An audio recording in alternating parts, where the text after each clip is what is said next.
আমাদের আজকের কাজ হচ্ছে write a program to reverse and print the elements of a predefined array.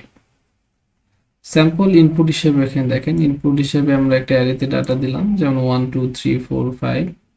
Output দেখাবে হচ্ছে 5 4 3 2 1, মিন রিভার্স অর্ডারে প্রিন্ট করবে।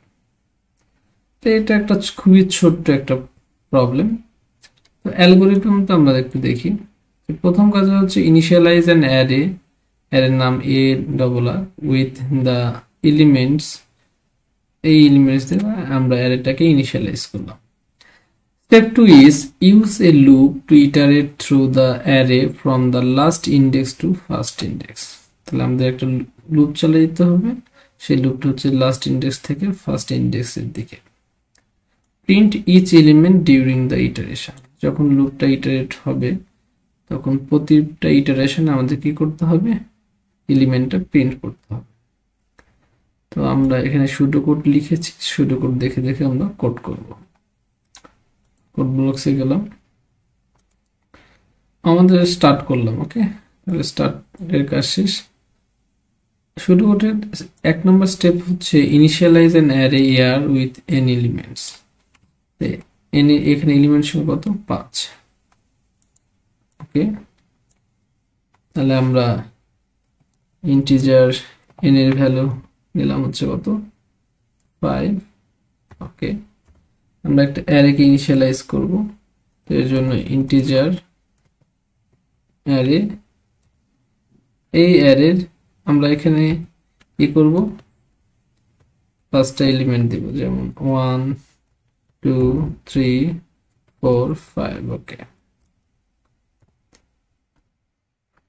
এরপরে কাজ হচ্ছে 2 নম্বর স্টেপে বলা হচ্ছে যে ফর আই এর ভ্যালু শুরু হবে n-1 to 0। যেহেতু রিভার্স অর্ডারে, তাই লাস্ট ইন্ডেক্স থেকে ফার্স্ট ইন্ডেক্সের দিকে আমাদের মুভ করতে হবে। তাহলে এখানে একটা ফর লুপ লিখতে হবে, ফর ওকে ইন্টিজার আই। এই আইটা ইনিশিয়ালাইজড হবে, মানে এই ফর লুপটা শুরু হবে n-1 থেকে শুরু হবে। তারপরে হচ্ছে I is greater than or equal to হচ্ছে কি আমাদের 0। এরপরে হচ্ছে আই এর ভ্যালু কি হবে, 1 করে ডিক্রিমেন্ট হবে, i মাইনাস মাইনাস। এই ফর লুপের আমাদের বডি দিতে হবে। দেওয়ার পরে কি বলছে, prints array of I. For লুপের বডির ভিতরে অ্যারের প্রত্যেকটা এলিমেন্ট প্রিন্ট করতে হবে। তাহলে এখানে একটা প্রিন্টএফ ফাংশন লাগবে, প্রিন্টএফ। ওকে, এখানে আমরা কি করব, অ্যারের প্রত্যেকটা এলিমেন্ট প্রিন্ট করব। তাহলে পার্সেন্টেজ ডি। ওকে, নিউ লাইন দিব আমরা। দেওয়ার পরে এখানে কি করব, এই অ্যারের আইতম এলিমেন্টটা হচ্ছে প্রিন্ট করব। এরপরে 3 নম্বর স্টেপ বলা হচ্ছে ইন্ড ফর। তাহলে ফরটা শেষ হবে, তারপরে কোডটাও শেষ হয়ে যাবে। ওকে, তাহলে ফর লুপটাও শেষ হলো, এরপরে রিটার্ন 0, তারপরে লুপ কোডটাও আমাদের শেষ হয়ে গেল। এই প্রোগ্রামটা জাস্ট একটা সিম্পল প্রোগ্রাম। তাহলে এটার ডকুমেন্টেশন সেকশন আমরা আপডেট করি। এটার নাম হচ্ছে, এটা আমাদের প্রবলেম হচ্ছে 6 নম্বর প্রবলেম, সেটা হচ্ছে reverse an array. Reverse and array. Okay,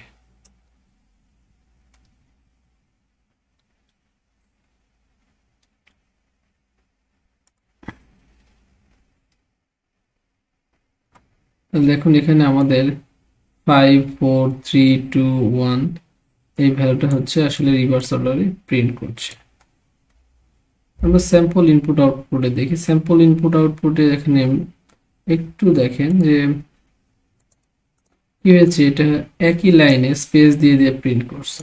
so এটাও সম্ভব, আমরা নিউ লাইন দিব না, আমরা কি করব, জাস্ট স্পেস দিব। রান করলাম, দেখুন আমাদের স্যাম্পল যে আউটপুট ছিল সেই স্যাম্পল আউটপুটে 5 4 3 2 1 এইভাবে প্রিন্ট হয়েছে, এখানে ঠিক সেম ভাবে প্রিন্ট হয়েছে। এখন আমি এই কোডটা একটু ব্যাখ্যা করছি, যে এই যে অ্যারেটা, এখানে যে অ্যারেটা আছে, এই অ্যারেতে যে 5টি এলিমেন্ট রাখলাম, তাহলে আমি একটু বক্স করে এটা বোঝাই, তাহলে আপনাদের বুঝতে সুবিধা হবে। এটা হচ্ছে 0 ইন্ডেক্স 1 2 3 4, যেহেতু 5টা এলিমেন্ট আছে এবং অ্যারেতে যে এলিমেন্টগুলো আছে 1 2 3 4 5, এই যে যখন অ্যারেটা ইনিশিয়ালাইজ করেছে তখন অ্যারেতে এই ডাটাটা এইভাবে স্টোর হয়ে আছে। কিন্তু যখন প্রিন্ট করব রিভার্স অর্ডারে, তখন আমাদের ইনিশিয়ালাইজেশনটা শুরু হয়েছে n-1, n এর ভ্যালু কত 5, তাহলে 5 - 1 = 4, তাহলে 4তম ইন্ডেক্সের যে ভ্যালুটা আছে সেই ভ্যালুটা হচ্ছে আগে প্রিন্ট হবে। তাহলে 4তম দেখেন এখানে n এর ভ্যালু কত, তাহলে এখানে ওভারঅল i এর ভ্যালু কত, এখানে i এর ভ্যালু হচ্ছে 4, 4 হচ্ছে 0 এর চেয়ে বড় বা সমান, ওকে কন্ডিশন সত্য। তখন কি হবে, এই অ্যারে অফ 4, তাহলে অ্যারে অফ 4তম ইন্ডেক্স কত 5, এই 4তম ইন্ডেক্স হচ্ছে 5, তাহলে হচ্ছে প্রথমে হচ্ছে 5 প্রিন্ট হবে। হওয়ার পরে এখান থেকে সে যাবে এখানে i এর ভ্যালু 1 কমবে, 4 থেকে 1 কমলে কত 3 হবে, কারণ এখানে i এর ভ্যালু হচ্ছে 3, 3 কি 0 এর চেয়ে বড় বা সমান, হ্যাঁ, তাহলে 3তম ইন্ডেক্সের যে এলিমেন্ট সেটা প্রিন্ট হবে। তাহলে 3তম ইন্ডেক্সের এলিমেন্ট হচ্ছে কত 4, এরপরে 4 প্রিন্ট হবে, তারপর আবার i এর মান 1 কমবে, i এর মান হয়ে যাবে 2, 2 হচ্ছে 0 এর চেয়ে বড় বা সমান, 2তম ইন্ডেক্সের ভ্যালু হচ্ছে কত 3, তারপরে 3 প্রিন্ট হবে, তারপর আবার i এর মান 1 কমবে, করার পরে 1তম ইন্ডেক্সের ভ্যালু হচ্ছে 2, 2 প্রিন্ট হবে, তারপর i এর মান আবার 1 কমে কমে কি হবে 0 হবে। সো 0 এর চেয়ে 0 বড় না বাট সমান, সো 0তম ইন্ডেক্সের ভ্যালু প্রিন্ট হবে। তারপর আবার i এর ভ্যালু যখন 1 কমবে, কমার পরে -1 আসবে, সো -1 হচ্ছে 0 এর চেয়ে বড় না সমানও না, সো তখন কি হবে, লুপ থেকে সে বের হয়ে আসবে। এখন আমরা টাইম এবং স্পেস কমপ্লেক্সিটিটা দেখব। তো টাইম কমপ্লেক্সিটি হচ্ছে অর্ডার অফ n, কারণ এই প্রোগ্রামটা n পর্যন্ত হচ্ছে কি করছে, ইটারেট করেছে, তাই টাইম কমপ্লেক্সিটি হচ্ছে n। স্পেস কমপ্লেক্সিটি হচ্ছে অর্ডার অফ 1, কারণ এই প্রোগ্রামটার জন্য অ্যাডিশনাল কোনো মেমরি প্রয়োজন হয় না, শুরুতে যতটুকু মেমরি দরকার হয়েছিল ততটুকু মেমরির মধ্যেই তার কাজ শেষ করতে পেরেছে। সো স্পেস কমপ্লেক্সিটি হচ্ছে order of 1। So thank you for watching my video.